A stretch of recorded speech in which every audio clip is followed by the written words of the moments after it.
سبح اسم ربك الأعلى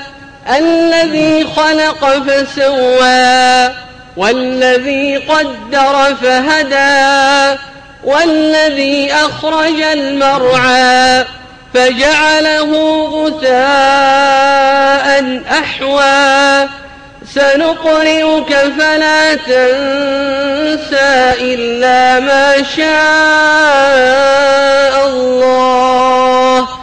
إنه يعلم الجهر وما يخفى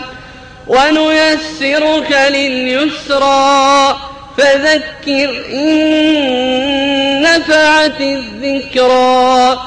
سيذكر من يخشى ويتجنبها الأشقى الذي يصلى النار الكبرى ثم لا يموت فيها ولا يحيا قد أفلح من تزكى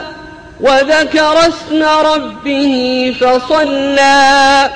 بل تؤثرون الحياة الدنيا والآخرة خير وأبقى إن هذا لفي الصحف الأولى